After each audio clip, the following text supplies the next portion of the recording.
What's up, everyone? Dr. Jacob Wilson here, the Muscle PhD. Super excited about today. We're live. We're going to answer all your questions today. I always like to start off with like an interesting topic.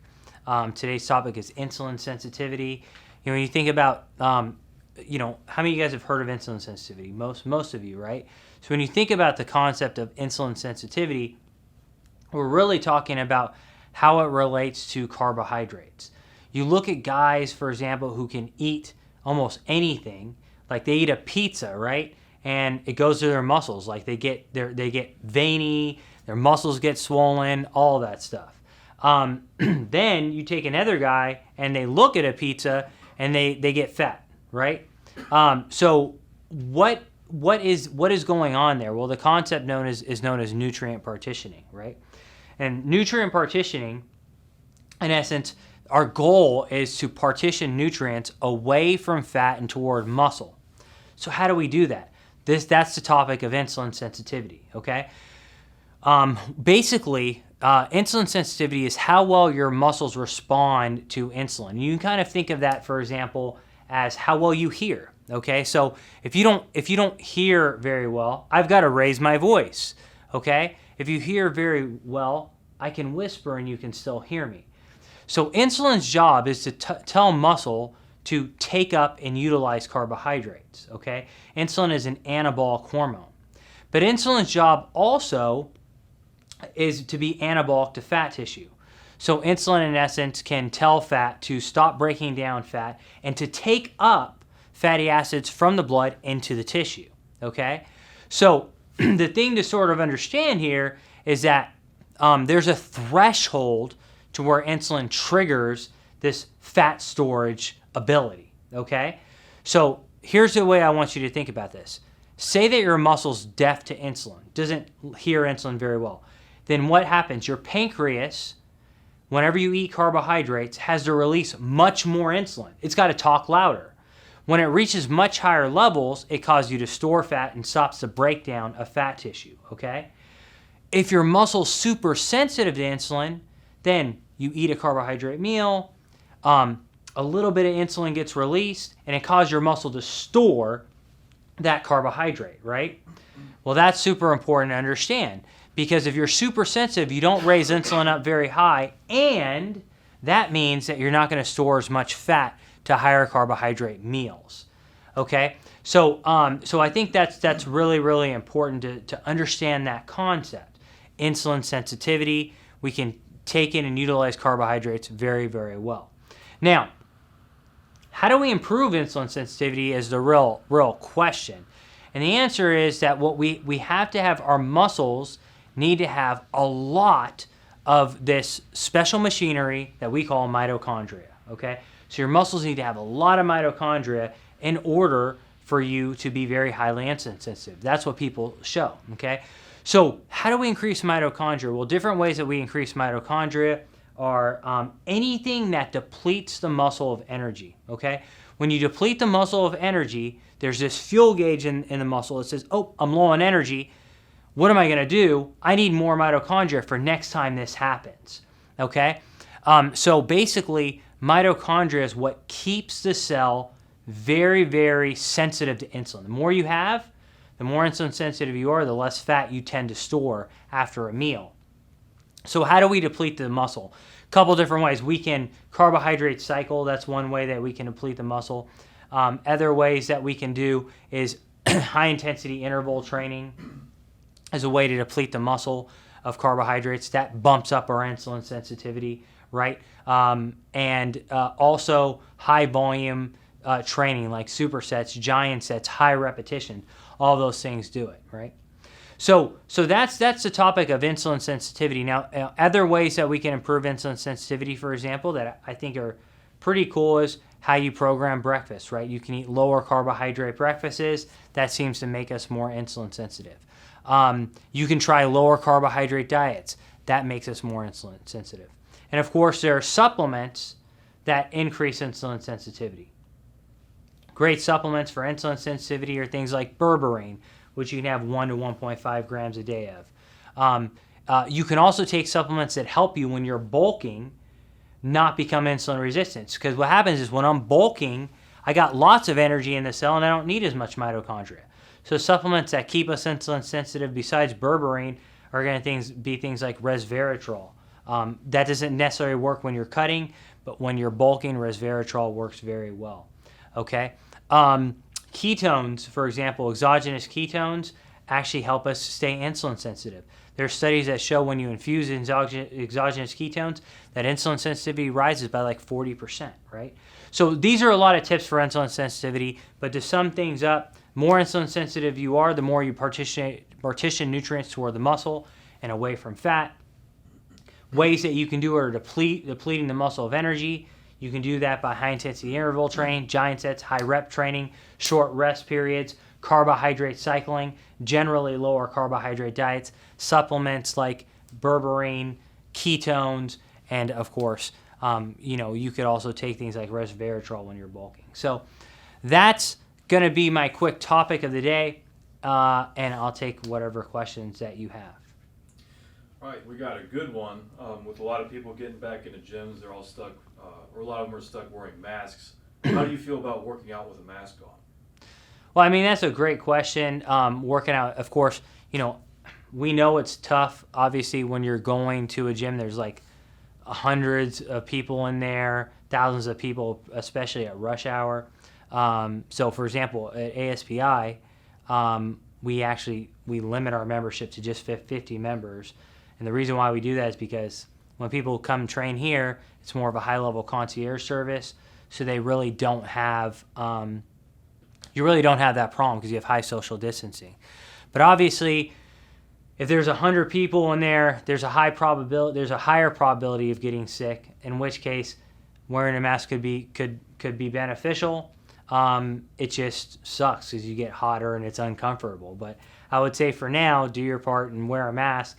Unless you're at ASPI and you have, 30 feet of social distancing, you don't need to, right? So, but if you are interested in ASPI, definitely come down and check us out. What about working a muscle every single day? Is that good or bad? Both. I think working a muscle every day could be really good. So, for example, a lot of times, a lot of people talk about calves, and you talk about the genetics of calves. Arnold Schwarzenegger, for example, probably the greatest bodybuilder of all time. He said he had a hard time building his calves, right? So what did he start doing? He literally started training them every single day and flexing them every chance that he got. So I think there are certain muscles that are like calves. I think smaller body parts can recover faster that you can train every day. Now, there is interesting research that has been there's not tons of research on training a body part every single day. There is some research that hasn't got fully published yet. That was done a couple years ago, where they basically took guys who were doing squats and deadlifts and bench press, and they're power lifters. They were doing it 3 times a week.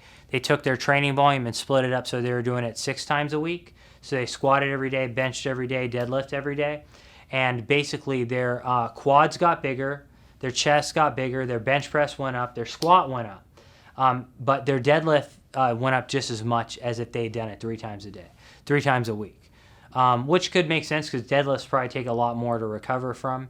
Your back, it takes a long time to recover from. But anyhow, I think that what they did is they split the training volume up. So what I would say is if you're training your body parts every day, you can't do 20 to 30 set workouts every single day. You're basically doing low volume every single day for 5 to 6 days a week, okay? But your body's going to adapt to that too. And when it adapts to that, go back to lower frequency training where you're training twice a week, but do 15, 20 sets, okay? And that'll be a shock.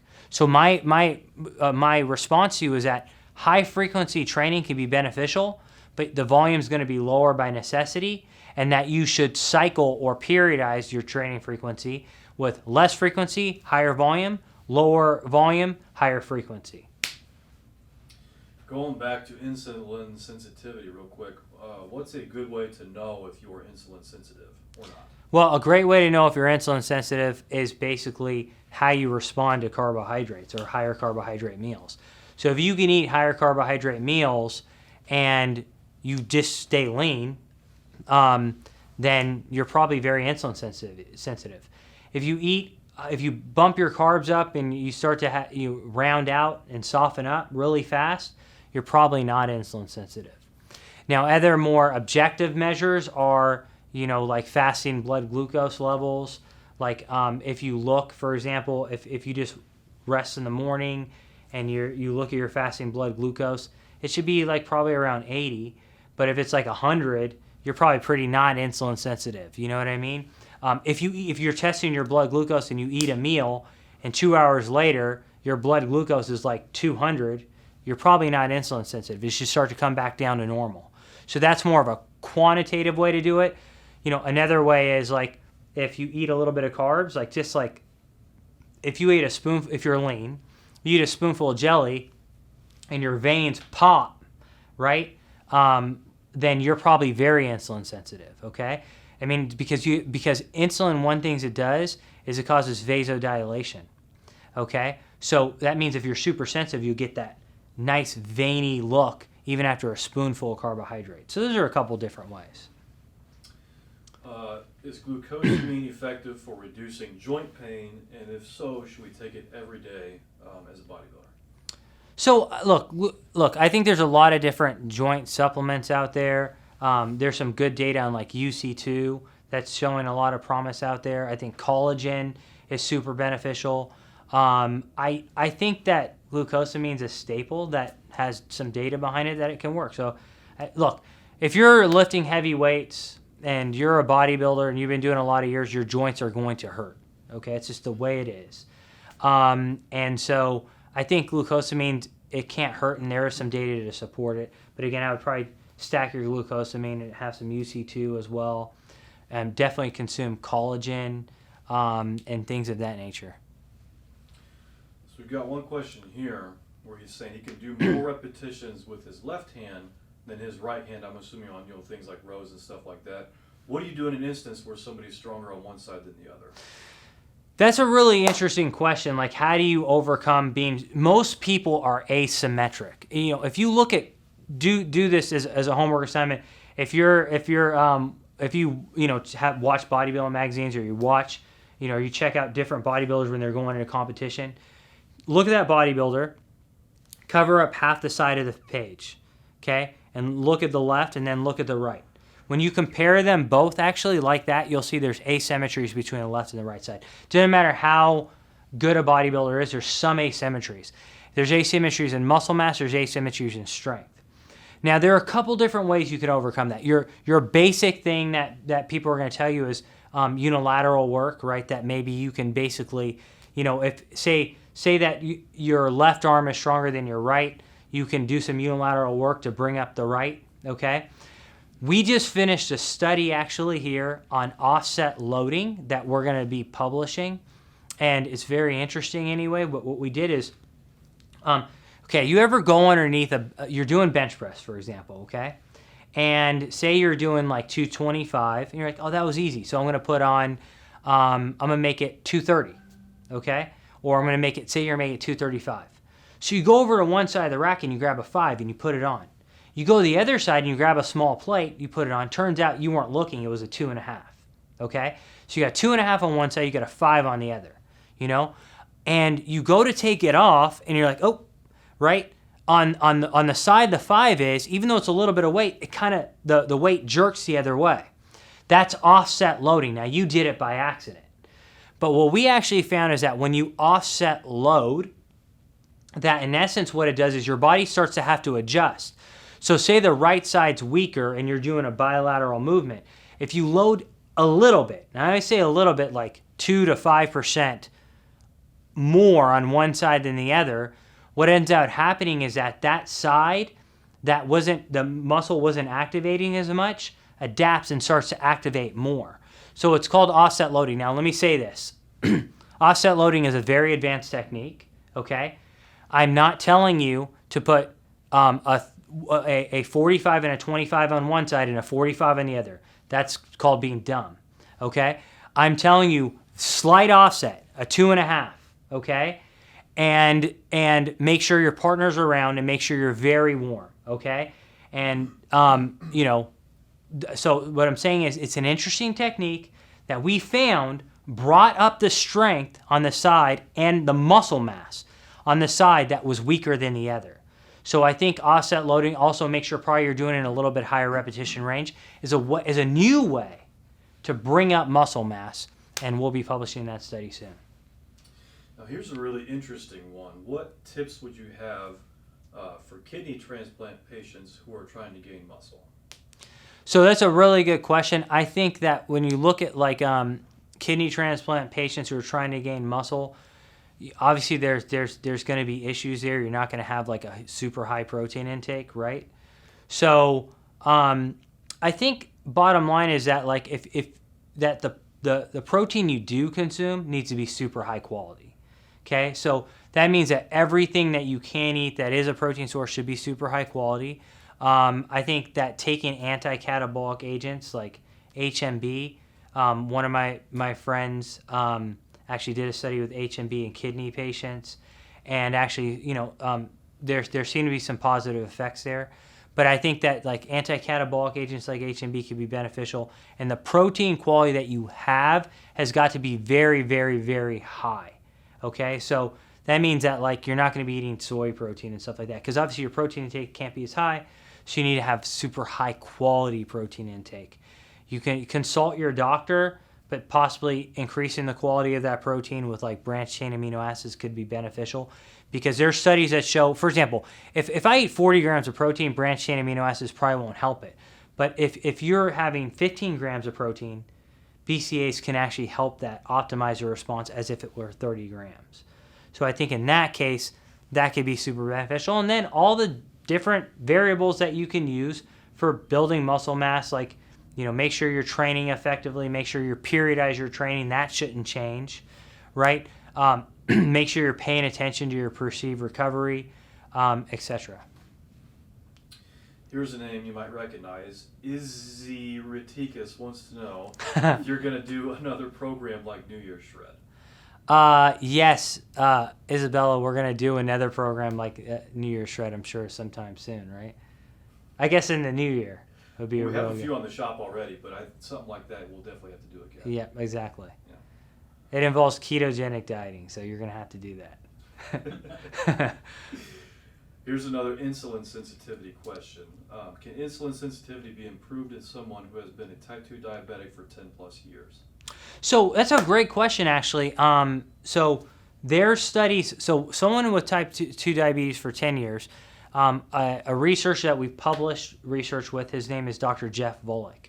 And Dr. Volek has done actually extensive research looking at ketogenic dieting and people who have type 2 diabetes. And what he's actually found is that many people who have been type 2 diabetic for years actually go into remission.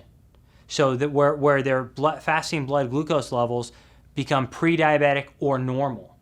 So the answer, so I would highly recommend, here's what I would recommend if I were you, okay? I check out ketogenic.com for sure, because they're the number one source for ketogenic dieting. And they specifically address type 2 diabetes and ketogenic dieting. And then they have a site on there on ketogenic.com called Keto Club, and they walk you through all of this process. So again, don't stop, don't turn left, don't turn right, go straight forward. Go to ketogenic.com and sign up for Keto Club like this minute, and listen to all the information that they give you, because they guide you through this process of becoming keto adapted and becoming more insulin sensitive. The answer is lots of studies are showing yes, and I highly recommend that you go to ketogenic.com and sign up for Keto Club. So here's a good one. We see a lot of like top athletes just grinding up their food and eating it as a shake because they don't have time to eat throughout the day. Yeah. Does that change the nutritional effect or value of the food? It's a really good question. So when I first really started getting into bodybuilding, you talk about the old school bodybuilders, right? In the 90s and stuff, like they would basically, the whole, in bodybuilders, I'm sure they do it today, but I remember reading articles and like Flex magazine and stuff like that. And 90% of what you're reading was probably like ghost written, but I didn't know that at the time. But anyway, you had these guys that are like, listen, you'll never get huge on like a 3,000 calorie diet. You got to eat 8,000 calories a day, 10,000 calories a day. Of course, I did that. I was like, oh, this guy is saying that you can't get huge on 3,000 calories. So, of course, I ate like 8 to 10,000 calories. Now, I did gain a lot of mass, but it was probably all fat. But anyway, and I used to remember reading these guys, oh, yeah, just doesn't matter calories, just train hard. You could eat Mars bars and Twix and candy bars, blah, blah, blah. So, anyway, so I can remember like lifting weights and leaving and like I would make my post-workout shake and I'd throw Haagen-Dazs in there and like 10 scoops of, so I'd have like 200 grams of protein, a whole tub of Haagen-Dazs and stuff like that. And just, that you thought you were getting jacked. So anyway, I remember reading an article where they were like, oh yeah, I just couldn't eat. I had like, 30 ounces of steak and I couldn't finish it. So I went to the blender to be hardcore. I threw the steak in there. I threw like a dozen eggs, mixed it up and drunk it, right? That's how hardcore I was. And I was reading that article and stuff. So anyway, a lot of bodybuilders do this. Does it change the nutrition profile? Probably not, okay? If I would say it's fine. I personally would rather eat my steak than drink it. That sounds pretty disgusting. You know what I mean? But if you're hardcore and you can't get your calories in, yes, you can do that. And I think that's pretty much my answer to the question. Oh, by the way, probably if you're going to eat 10,000 calories a day, you're probably going to get super fat. Here's another insulin sensitivity question. Okay. It's a good one. Is insulin sensitivity different in women versus men? Is insulin sensitivity different in women versus men? Okay. Insulin sensitivity is proportional to the amount of muscle that you have and inversely proportional to the body fat that you generally have. Now, generally speaking, men have more muscle mass than women, and generally speaking, guys tend to have lower body fat. That's not to say that there's lots of women who have more muscle than men and have less body fat than men, okay? So generally it's that body composition dependent type of thing. So, but pound for pound, it may be relatively similar, right? So all the things that I said that apply to men also apply to women, right? What do you do about joint pain on the bench press? That's a great question. Joint pain on bench press. I'm probably going to turn it over to Charlie because he's probably going to have a better answer than me. If you're a bodybuilder, maybe don't bench press. You know what I mean? Because you just work around it, change the exercise up. But if you're not a bodybuilder or you have to bench press, I'll let Charlie might talk about it from a technique standpoint. Yeah. So as far as like joint pain in the bench press goes, I think Doc kind of hit it on the head. Like bench just hurts. We see in the literature, honestly, over and over again, the bench is the exercise that causes the most injuries, whether it's strongman, powerlifting, bodybuilding, CrossFit even. There's multiple, meta-analyses on this. It's always the bench press causing injuries. It's not a mechanically sound movement because it's tough on the shoulders, it's tough on the elbows, it can be tough on your back, neck, whatever. If you have joint pain in the bench press, my biggest recommendation would be, unless you're a competitive power lifter and you have to bench, just use dumbbells instead. Doc and I have talked about this a lot. Dumbbells are going to have, a similar, if not greater, pec activation, similar, if not greater, mechanical challenge at the pec. The only difference will be the triceps challenge, just due to some of the mechanical differences in the movement. So I would say just do dumbbell bench press, work around the joint pain, and then add in some extra triceps work. And I think that's, you're working around the pain, you continue to make progress, and you're not making that joint pain worse. As long as you can kind of hit those 3 nail points on the head, I think you're fine. Great. Thanks, Charlie. Got it. Charlie's like sharp as hell right now, so I have to bring him up because Charlie's like literally in like peak like doctoral mode. So he's like he's getting ready. I told you last week he's doing his He's actually doing his doctoral dissertation on a really cool topic where he's looking at the impact. Most people, when they do deadlifts, and you think about the spinal erectors, you think about the glutes, you think about the hamstrings. Depending on what you're doing, if you're doing sumo, you might think about other, like the quads maybe. But people don't think about lats. People don't think about traps. So, and people always ask, should I do back on deadlift day? We can theoretically talk about it, but Charlie's actually studying it. And so he's at this peak, intellectual, level in his life where, you know what I mean? It's just incredible. So, all right, next question.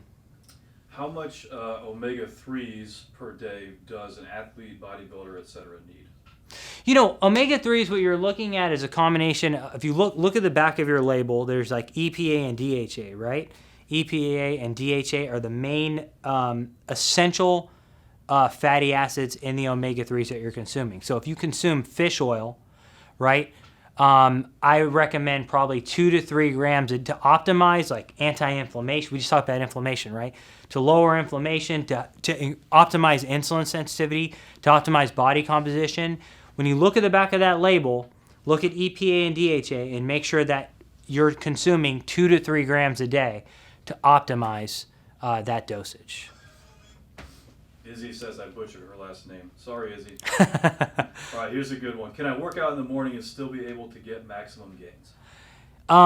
Can you work out in the morning and still get maximal gains? Absolutely. I think, look, bottom line is this, that there's actually studies that show that some people work out better in the morning and that some people work out better in the evenings. Some people work out better in the afternoons.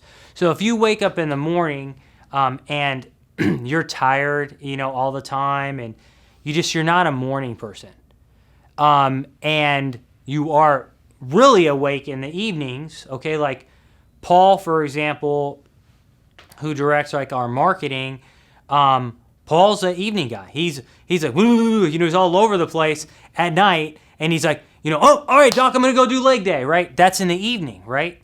And other people are like, damn, I'm tired, I'm going home, and stuff like that. So if you're like Paul and you're all over and you're super excited and you can do leg day in the evenings, great. That's when you should train legs. If you're a morning person, like Charlie, for example, gets up and he might train 4:30 a.m. or 5 or whatever, and if he's a morning guy. So for him, it's probably going to be better to train in the morning. For Paul, it's going to be better to train at night. But studies do show that we can modify our circadian rhythms. Okay, what do I mean by that? Your circadian rhythm dictates your energy levels throughout the day. So if you are not a morning person, if you start getting up early, your circadian rhythms, your hormones, everything will shift, so you start becoming more of a morning person. So you'll adapt to whatever you do, but if you're natural one way or the other, you'll probably make the best gains at that time of day that you train. Can I get a +1 for nighttime crew? Comment down below if you work out at night or in the morning. Everybody knows nighttime's best. And Paul's a strong you-know-what, right? I look small, but I sometimes move weight. They might be fake plates, but shh. Paul's really strong. So Paul's the guy where you have this massive guy on the squat rack, and then Paul comes next and he looks at him like whatever, and all of a sudden Paul's halfway through his warm-up and he's lifting more than the guy who's twice his size. You know what I mean? Strong guy. Is that a good or a bad thing? I think it's a good thing. So we have a good question about training to failure for natural lifters, but I think we could almost expand this topic to is there a difference in training if you're natural versus enhanced? Well, the answer to that is yes. There's definitely a difference between training natural versus enhanced. Now, let me say this. Studies on training enhanced, they suck. They're terrible. We have some studies that are out there in the 90s and early 2000s by Bassin, and they basically have people doing pansy training, okay? Where the best study that was done, I think it was by Bassin, and anyway, they did research where they didn't periodize. They trained in a repetition range that wasn't ideal for hypertrophy. Their protein intake wasn't ideal, right? They were middle-aged, and they trained like pansies. And they made I think they put on like 6 kilograms of lean mass, 5 to 6 kilograms of lean mass in a very short period of time. Okay, so they didn't they trained like nothing. They didn't even train hard at all. Okay, but people go back and they say that the maximal gains you can make being enhanced, meaning using testosterone derivatives, is that Bassin study, and they always use that as a reference point. But I can tell you right now that is not the reference point because number one, most people when they're enhanced aren't just taking testosterone. They're taking 2 or 3 or 4 or 5 different anabolics at once, and they're training hardcore, and they're eating like thousands of calories, like you should do if you're enhanced. Like they're trying to optimize things. So being enhanced basically, well, generally speaking, if it's testosterone derivative, you're going to optimize your testosterone levels, right? That's going to enhance your ability to recover. You can train more frequently. You know what I mean? Like, if before maybe you can only do 2 leg workouts a week, maybe you can double your training volume in those leg days, or you could train legs 4 days a week. The thing to understand, though, is that it all comes down to a number of different variables, right? So one of those variables are if you're going to be the pansy who's going to be enhanced and train like a pansy, the guy who's natural and training hardcore might kick your behind, okay? But if it's pound for pound, you're both training as hard and you both have the same genetics, then being enhanced, you'll be able to make more gains. There's no question about you'll be able to recover faster. Now, that's not to say, though, that being natural, you can't make tremendous gains, because you can. You know what I mean? You just can't make as good a gains as enhanced. And again, I'm going to go back and say the studies on being enhanced suck. But this is my 2 cents. Here's a classic one. How can you lose fat and gain muscle at the same time? That's a great question. How do you gain muscle and lose fat at the same time? Well, the answer is the number one prerequisite for that is there's a couple prerequisites for that. One is training status. So if you're not highly trained, or if you take this pandemic, okay? Say you've been inside and you haven't been in the gym for 3 months, okay? You go back to the gym, you're gonna gain fat. You're gonna gain muscle and lose fat at the same time because you haven't been training for 3 months, okay? So what happens is even if you haven't trained for a long time and you go train hard, it's gonna be such an anabolic stimulus that your body's gonna go into fight mode and you'll gain muscle. And studies will actually show that you can actually burn fat and use that to fuel a lot of the energetic processes that it takes to gain muscle. Second so I said training status. But if you're training every single day and you're super hardcore and everything's tight, that becomes a lot harder. So I'm gonna say it becomes harder. The next thing is your body composition, okay? If right now you're sitting at 25% body fat, your body's not scared to lose fat, okay? So what happens is if you diet, if you actually create a calorie deficit, if you're 25% body fat, your body can at that point gain muscle and lose fat at the same time because your body's not scared of losing those reserves.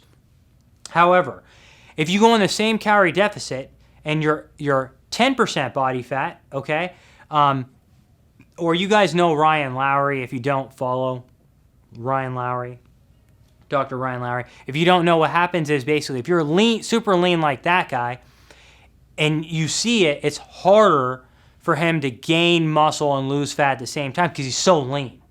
His body, if you do create a calorie deficit, his body's saying, well, I'm going to catabolize all tissue. In fact, I'll probably catabolize muscle first because you got a lot more of that than you do fat.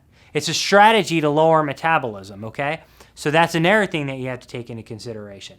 And then, of course, there's diet.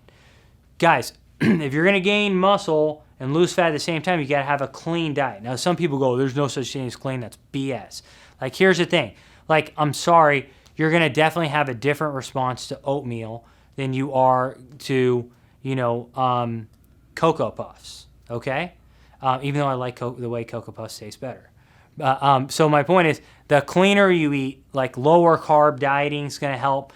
Increasing your protein intake is going to help. Having a higher ratio of protein to carbs is going to help. That's going to help you gain muscle and lose fat at the same time. And of course, the way you train. High volume, high repetition training, short rest period lengths. seem to increase our insulin sensitivity and make us more prone to that ideal combination that we just spoke of. All right, I think we got time for one more. We have a few good questions left, but I think we got time for one more. This is a really interesting one. I think there's a lot of misconceptions about it in the field, so I think it's worth talking about. What are the differences between Sarms and steroids? So, okay, basically, steroids are testosterone or testosterone derivatives, okay? So, in other words, basically, you have testosterone, okay? You have these receptors that are called androgen receptors, okay, or receptors for testosterone, and testosterone will bind to them. And it'll make you anabolic. You'll grow, okay? But testosterone also has other certain side effects, right? So, for example, testosterone can do what we call aromatize. What does that mean? It can convert to estrogen, right? So guys are trying to counter that. So, for example, if testosterone converts to estrogen, then you can kind of become a little bit puffy. You know, you can. There's a lot of side effects that come along with that, right? Yeah, you start to get emotional. You know what I mean? You might cry when you're watching, you know, a chick flick or whatever. Now, SARMs, okay, basically selectively bind to androgen receptors, okay? So what they do is, the theory behind them is that they're engineered to bind selectively to that like testosterone receptor, those same receptors, and give you just anabolism. Like theoretically, you just grow, you don't get aromatization. And here's another thought behind that. This is a theory behind it. If I increase testosterone, I'm going to shut myself down. What does that mean? If testosterone levels are super high, I'm going to stop producing it naturally. But if you take SARMs and these go in and they bind selectively to androgen receptors, but they're not testosterone, maybe my testosterone won't drop, okay? But here's the thing to understand. It's great theory and everything like that, but studies seem to show that if you take SARMs, you do still drop your natural testosterone levels, just not as much as testosterone. So there's good theory behind SARMs, but, you know, probably from a gram per gram basis, testosterone is probably going to be a lot more anabolic. But of course, you're saying, oh, I'm avoiding a lot of side effects. You might be avoiding a lot of the side effects, but you still do get some side effects. It's not natural. You still do cause some shutdown. So you don't. It's not like a magical wonderland, a fantasy land where all of a sudden I'm going to get jacked and get no side effects. That's not the case, but it seems to be a potential tool. So guys, thank you so much. Again, like I said, remember if you guys are just joining in, you should be able to watch this whole live on our Instagram TV, that new Instagram TV that's on there. You can click on that if you want to watch the whole thing again. We answer a lot of questions about insulin sensitivity. I highly recommend that. Also, make sure you go to the musclephd.com website.